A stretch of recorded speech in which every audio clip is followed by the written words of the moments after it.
Hello, everyone, and welcome to Business, Beer, and Becoming. My name is LaTanya Renee, and today is going to be a becoming day. We're going to be talking about manifesting your dreams and living your best life. So let's go ahead and get started.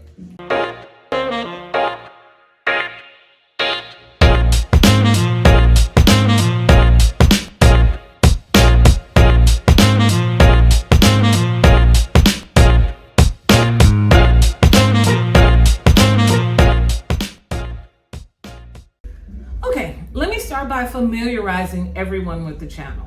So the channel's name is Business, Beer, and Becoming, and it's just exactly what it states. The business part, as if you're in your career, you're starting or growing a business. I have a background where I help small business owners learn how to do contracts with government agencies as well as corporations. In fact, my background is in procurement.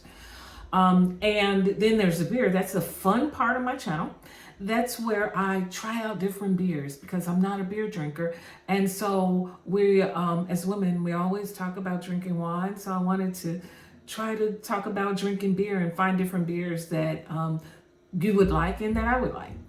And the third part of this channel is specifically dealing with becoming. And that's the part where we talk about life lessons. This thing that we call life that we go through can be very, very difficult and very challenging. And so just having an opportunity, a moment to embrace and to talk about those issues and to get a different perspective to help my viewers, that's what the becoming part is about. So as I grow this channel, I hope to have a myriad of subjects. But today actually is a two-prong subject matter. I stated that it's the becoming part, but there is a little bit of the business part in it as well. So I'm going to start, and forgive me for looking down, but I'm going to the blackgirl.com. It's an advice blog. And so there was an individual who had a specific challenge that she addressed with this advice blog. And I wanted to utilize this as part of the becoming because I think it's an issue that we all have experienced at one point or the other. And it is hating your career or hating where you're working and you feel like you're not living up to your best potential because you just feel like this is not where I want to be. So I want to start by reading this particular letter that was sent in, and then let's talk about it a little. So she writes in and she states, I have been in my job for a year, and to be honest, I hate it. I hate the career I am in, and I always find myself becoming bored and frustrated and leaving after a year. I want to make a change, but not so sure how.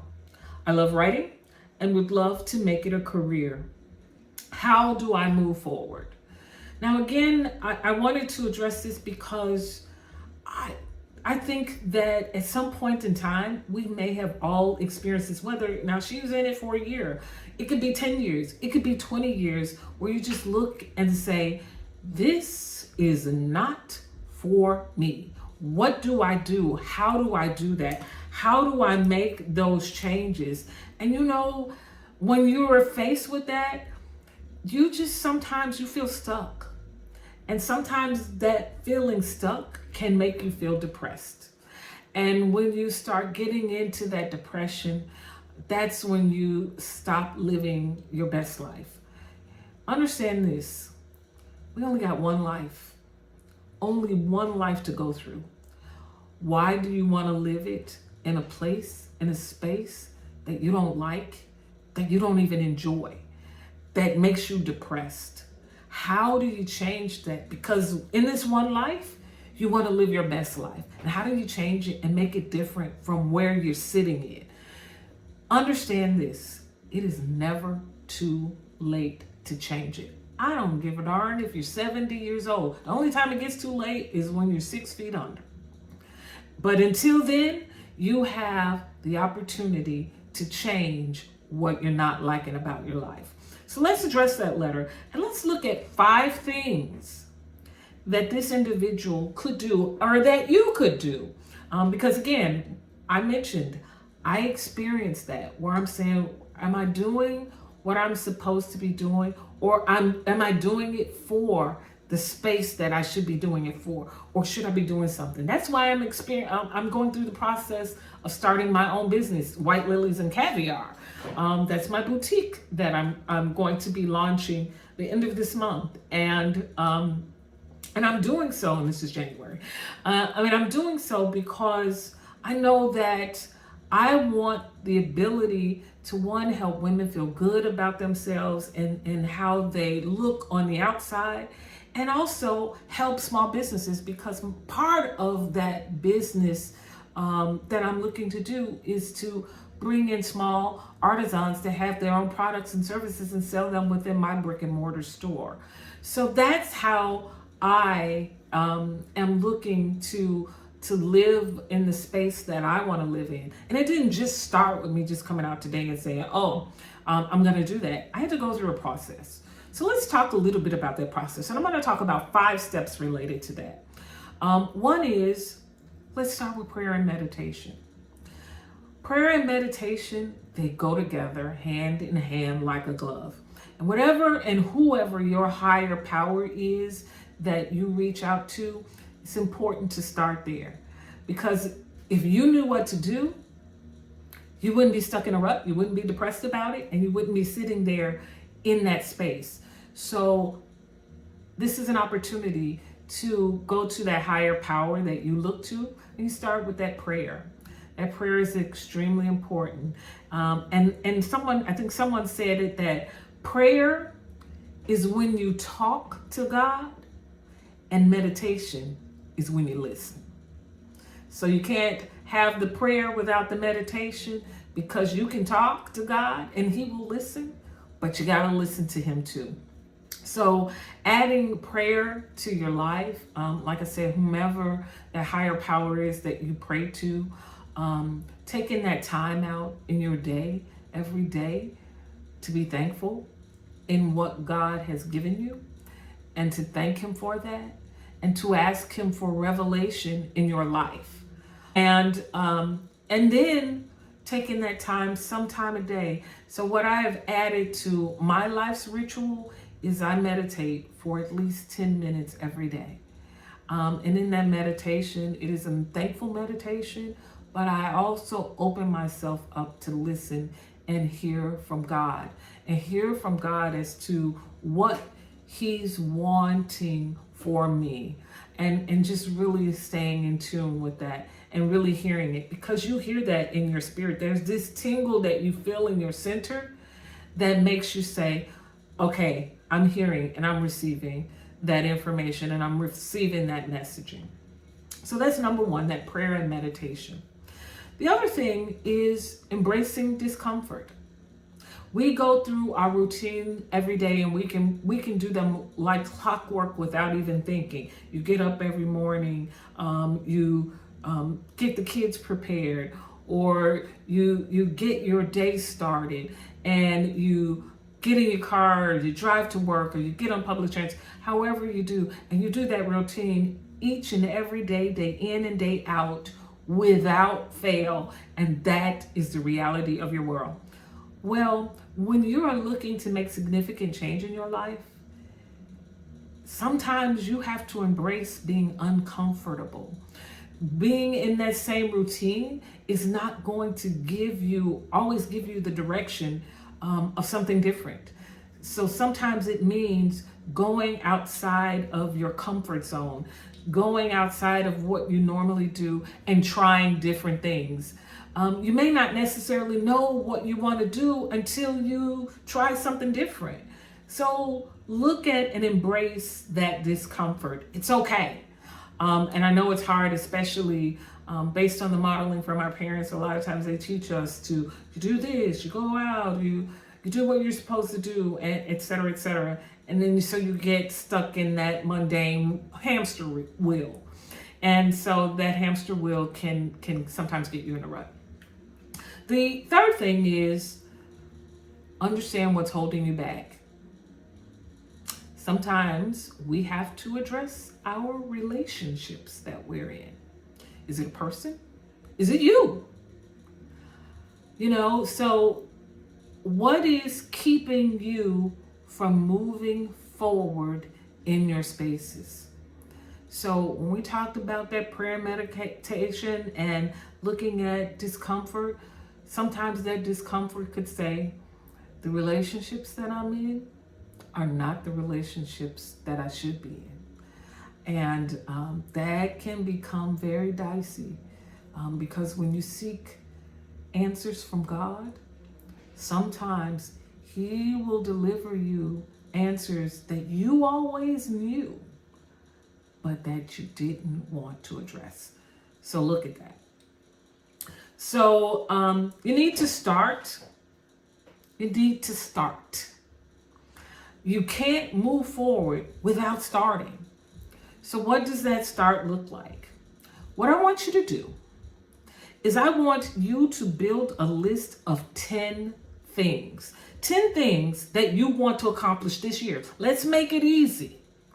10 things. You've got 11 and a half months because this is halfway through January. You have 11 and a half months to accomplish 10 things. So put those 10 things on a list and look at it every day. And please don't make all of those 10 things little bitty simple things. Remember, number 2 on our list was embracing discomfort. So put some of those 10 things on your list that's a little bit uncomfortable. And look at them every day. And then 5, the fifth and last piece that I want to say to help you address your discomfort is don't let anyone stop you from becoming. Alrighty. So with that said, when you make that list, put some things on there about what you would like to do. It's time for you to start learning about who you are. If you haven't, you need to start. Alrighty. So with that said, it's time for the beer. Let's get on with our beer for today. Okay. So the beer for today is Fox Barrel. That's Fox Barrel. And a little bit about this beer. It says that it has hard pear cider, some blackberry, and pear. So we got a lot of fruit notes in this. So if you like fruit notes in your alcohol, this may be a beer for you, Fox Barrel. So let's start by opening it up. Alrighty. Got my little opener. I'm gonna give me a rhinestone opener to match with my rhinestone beer stein when I finally find one. Okay. So again, remember we said we're gonna angle to pour so we can get a good head on the beer. I got no head at all on this. None. I don't know what that means by the beer, but I didn't get a good head on it at all. But here we go. The coloring, as you can see, is very, very dark. It's very amber. Remember, we talked about the beer and that there are the 7 types: sweet and malty, smoky, salty, sour, dark, roast, fruity, crisp and clean, and this is fruity. And then there were the 3 types. There's the ales, there's a lager, and there's a hybrid. And this is, I would say, more of a lager because it's so dark, one, and it's has a very aromatic smell.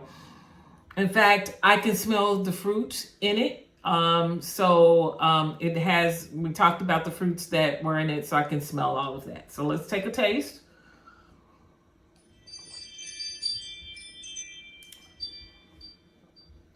Okay, this, you can definitely taste the fruit in it. It tastes, instead of a beer, to me, it tastes more like a mixed drink. So it tastes like if you were to do one of those fruity types of drinks that you may buy with the different types of alcohols in it and, different types of juices in it. The fruit that's in it makes this taste more like a mixed drink instead of a beer. So if you would like something that doesn't have such a beer kind of taste, but tastes more actually like a drink, this Fox Barrel may be more of a beer for you. Definitely very, very fruity. And I barely taste the alcohol in it at all. So again, if you're not the type of person that likes to taste a lot of the alcohol, again, Fox Barrel may be for you. So that is it for today, everyone. Thank you again so much for being here and joining me for my second recording for Business, Beer, and Becoming. I look forward to regularly engaging you guys and having all types of subject matters that's coming your way. Thank you so much. Please like, share, and subscribe, and click the bell for any of the updated recordings that we may have for the channel. Thank you so much. Take care and have a wonderful, wonderful, wonderful day.